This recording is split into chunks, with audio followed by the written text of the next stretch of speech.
So, welcome back at the Copenhagen Democracy Summit. I hope you had a wonderful and nice coffee break, and we are going to continue right away with the speech of the Armenian Prime Minister Nikol Phashinyan. Welcome, Mr. Prime Minister.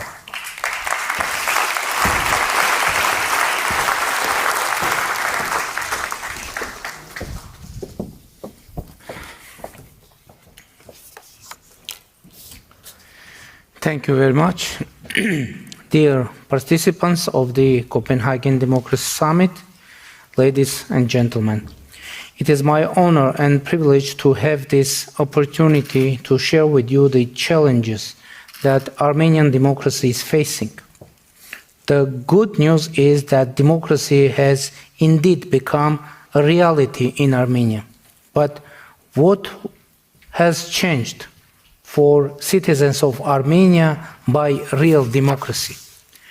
Before the 2018 Velvet Revolution, in our country, massive electoral frauds were the usual companions of elections. There was no trust among the citizens that there is a real chance for them to elect and form the parliament and government. Now the situation is totally different. Citizens know that they are powerful enough to decide. The two general elections that were held in Armenia after the Velvet Revolution have been acknowledged as democratic, free and competitive both by the Armenian society and the international community. Armenia made huge progress in strengthening the democratic institutions, an achievement which is very well reflected in various reputable democracy indexes.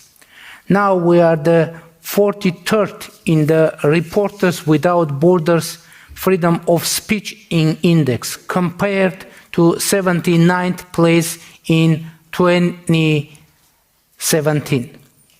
Categorized as having partially free internet in 2017 by Freedom House, now we enjoy the status of country with free internet. In the Transparency International Corruption Perception Index, Armenia is now in the 62nd place instead of 107th in 2017. In the Economist Intelligence Unit's Democracy Index, now we are 84th compared to 111 in 2017. In order to assess this progress, it's essential to note that alongside democratic reforms, Armenia has been contending with external security challenges. 44 days war in Nagorno-Karabakh, invasion of Azerbaijani troops into sovereign territories of Armenia in 2021, in 2022, and occupation of more than 200 square kilometers of Armenian sovereign territories, with the indifference and inaction of collective security treaty organization, the forced displacement of more than 100,000 Armenians from Nagorno-Karabakh have casted doubts among Armenian citizens whether democracy is the right choice or maybe democracy means less security. So democracy needs to prove its efficiency while dealing with security, economic and humanitarian challenges. And we hope to see global democracy standing by us in addressing all those challenges. We are pleased with the deployment of EU monitoring mission alongside the Armenian-Azerbaijani border, and we welcome EU's decision to expand its capacity. On the other hand, we hoped for inclusion of Armenia into the European Peace Facility, and in this regard, we rely on the support of EU member countries. A new set of commitments aimed at strengthening Armenia's economic resilience, state institutions, and addressing humanitarian needs of refugees from Nagorno-Karabakh has been taken on by European Union and United States during the high-level meeting of President of European Commission Ursula von der Leyen, Secretary of State of USA Antony Blinken, and myself which took place on April 5 in Brussels. The rapid and effective implementation of those commitments is of utmost importance. Ladies and gentlemen, despite all the challenges, we believe that the real and most aspiring companion for democracy is lasting and sustainable peace. And my government took the share of its responsibility for this. Recently, we reached to an agreement with Azerbaijan to start the delimitation of our interstate borders on the basis of Almaty Declaration of 1991. That means that during the delimitation, we should simply reproduce the administrative borders between Soviet Armenia and Soviet Azerbaijan, which become state borders according to Almaty Declaration. The start of border delimitation is the implementation of agreement reached during the quadrilateral meeting of October 6 of 2022 between the President of France, Emmanuel Macron, President of European Council, Charles Michel, President Aliyev of Azerbaijan, and me. It took place in Prague. Now it is time to incorporate and reflect those agreements in the peace treaty and have it signed. Another key point for our regional stability is the Crossroads of Peace project initiated by my government. This project implies that Armenia and Azerbaijan restore and open transport and other communications in accordance with the sovereignty and jurisdiction of the countries through which they pass and comply with the principles of equality and reciprocity. These elements of the concept were agreed upon during the meeting of July 15 on 2023 between the President of Azerbaijan and myself, facilitated by the President of European Council, Charles Michel, and are reflected in the public statement made by President Michel as a result of the meeting.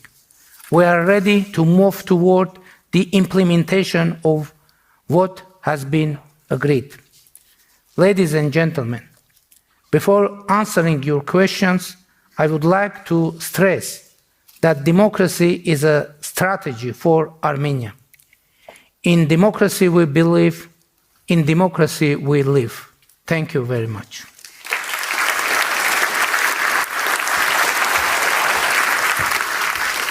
Thank you, Mr. Prime Minister, and I will welcome you on stage for further debate. Thank you very much.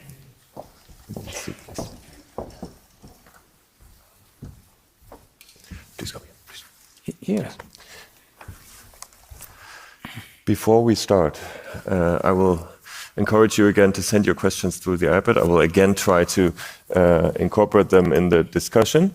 But you mentioned your very particular situation, also security situation of Armenia.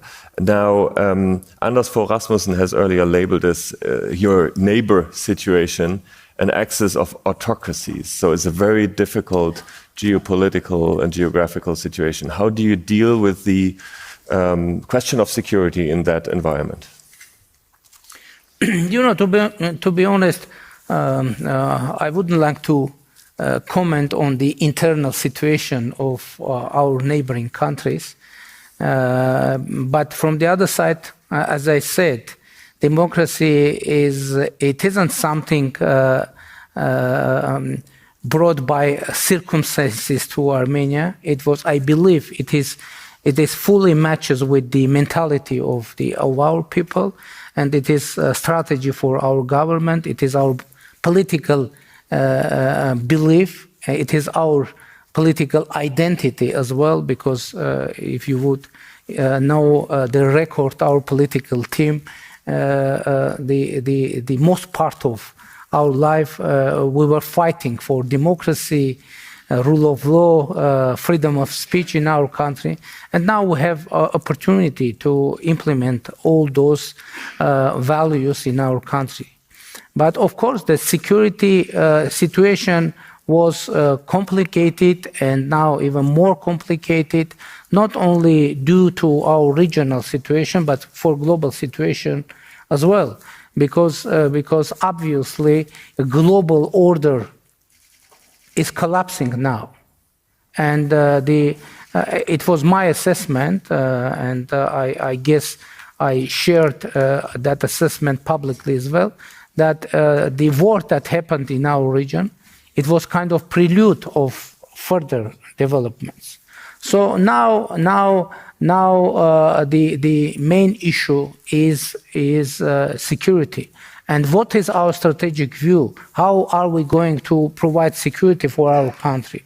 Recently, I made a speech in our parliament saying that I think that the most important tool for securing or for delivering security, it is the legitimate foreign policy, and that's why we are mentioning so frequently Almaty Declaration of 1991.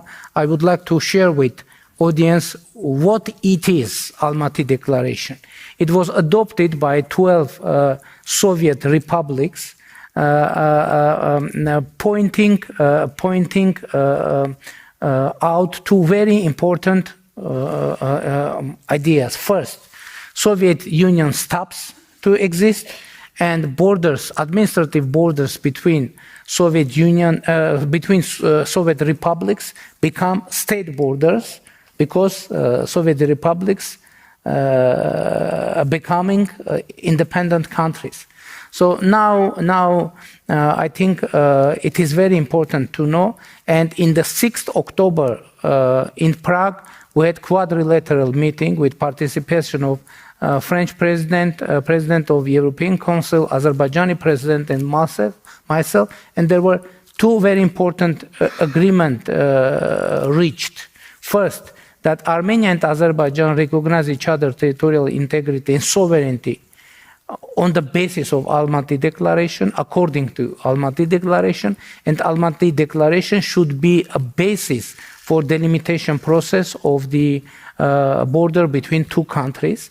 And now that's why I said that that means that we don't need to create new border between Armenia and Azerbaijan. We need just reproduce the existing border on the ground. So that process is going on, and we hope that we will be persistent on that.